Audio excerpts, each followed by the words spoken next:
राम राम किसान भाइयों। आज के इस खास विश्लेषण में या कह लें कि इस चर्चा में हम एक ऐसी बात पर गौर करने वाले हैं जो हम सबकी जिंदगी से जुड़ी है। अक्सर हम सोचते हैं ना कि भाई इस खेती बाड़ी की मिट्टी और मोबाइल कंप्यूटर वाली कागजी कार्रवाई का आपस में क्या ही लेना देना है।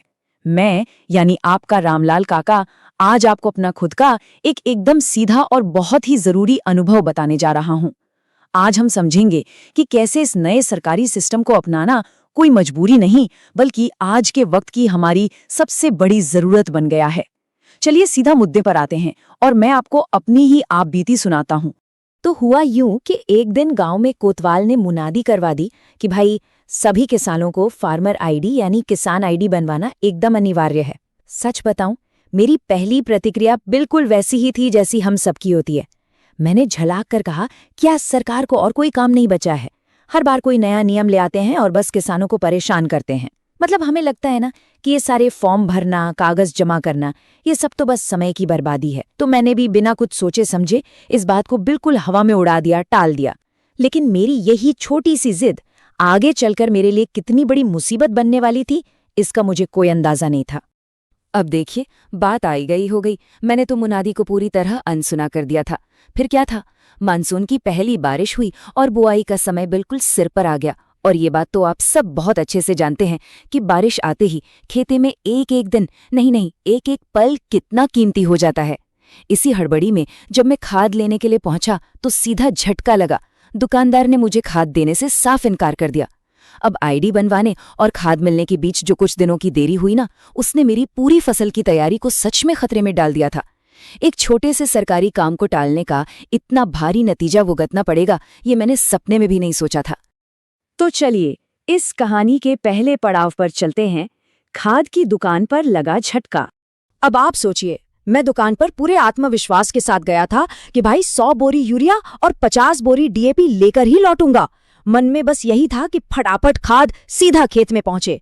लेकिन जैसे ही मैं काउंटर पर पहुंचा, दुकानदार ने मुझसे एक ऐसा सवाल पूछ लिया जिसने मेरे होश उड़ा दिए। उसने कहा, काका आपका टोकन कहाँ है? सच मानिए, मेरे तो पैरों तले से जमीन ही खिसक गई।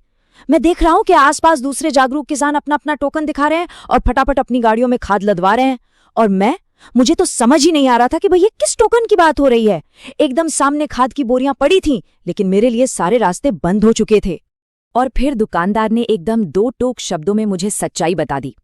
उसने कहा, काका टोकन नहीं तो खाद नहीं। मतलब सरकार के नियमों के हिसाब से अब बिना टोकन के किसी को एक बोरी खाद भी नहीं मिल सकती, और ये नियम बहुत ही सख्ती से लागू किया जा रहा था।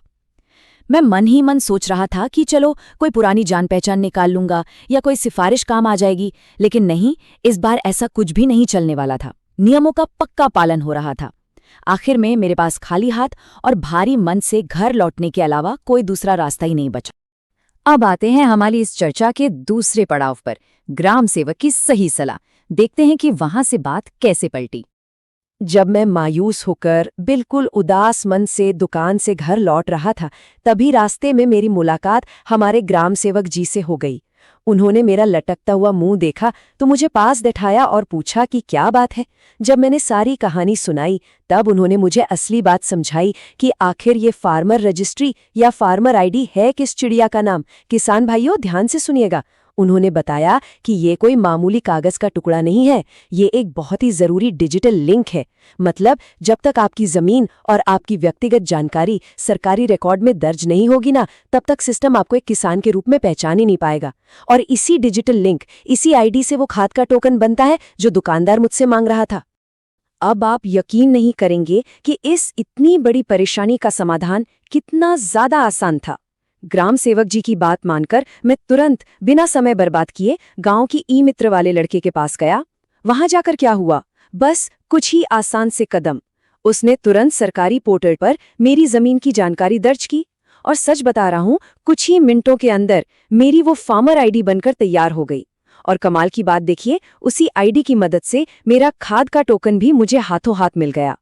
मतलब जिस काम को मैं राई का पहाड़ समझ रहा था और बेवजह इतने दिनों से टाल रहा था, वो तो बस कुछ मिनटों का एक एकदम सीधा और आसान सा काम निकला।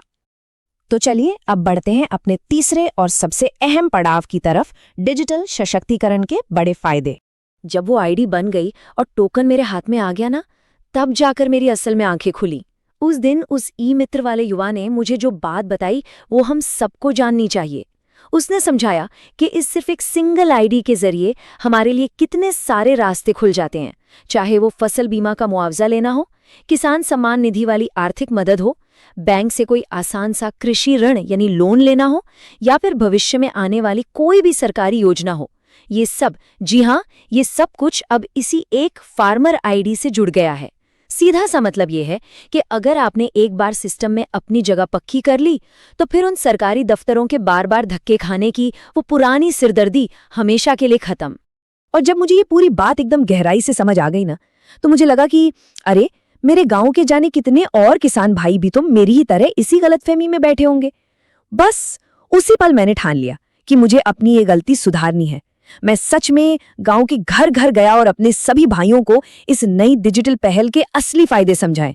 भाई, जब इंसान खुद ठोकर खाकर सीखता है ना, तो वो दिल से यही चाहता है कि उसके अपने भाई बंधु उस फालतू की परेशानी से बच जाएं। और खुशी की बात ये रही कि उस दिन के बाद हमारे गांव में वो जो अज्ञानता और जिद थी, उसकी जगह एक नई जागरूकता ने ले ली। तो भाइयों, कुल मिलाकर बात इतनी सी है कि आज हम किसानों के सामने सिर्फ दो ही रास्ते बचे हैं।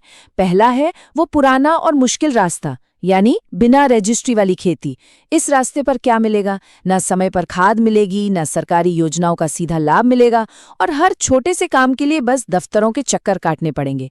और वहीं दूसरा रास्ता है सशक्तिकरण का रास्ता, यानी रजिस्ट्री के साथ वाली खेती।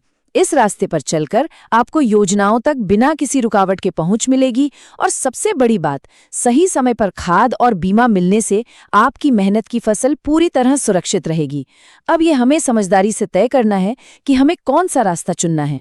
इसलिए मेरी ये एक बात आप लोग हमेशा याद रखिएगा, इस किसान रजिस्ट्री को ना महज एक सरकारी औपचारिकता या कोई फालतू का कागजी झंझट समझने की भूल बिल्कुल भी मत कीजिएगा। ये वो मास्टर की है, वो जादुई चाबी है जो हमारी खेती किसानी से जुड़े हर लाभ, हर सरकारी मदद और हमारी भविष्य की सुरक्षा के ताले खोल देती है। सही मायनों में देखा जाए तो ये आज के समय में हमारे अस्तित्व और हमारी खुशहाली का सबसे बड़ा जरिया है। हम सब जानते हैं कि मॉनसून और बुवाई का समय कभी किसी का इंतजार नहीं करता। इसलिए आज की इस चर्चा को खत्म करने से पहले खुद से एक बहुत ही जरूरी सवाल जरूर पूछिएगा। क्या अगली फसल का समय आने से पहले आपकी और आपके खेतों की जानकारी सरकारी रिकॉर्ड में पूरी तरह से और ठीक से दर्ज है? अगर नहीं, तो आज ही जाइए और इसे करवाइए। इस डिजिटल बदलाव को खुशी खुशी अपनाएं और अपनी फसल के साथ साथ अपने पूरे परिवार के भविष्य को भी एकदम सुरक्षित करें। आज के इस विश्लेषण में बस इतना ही। राम राम।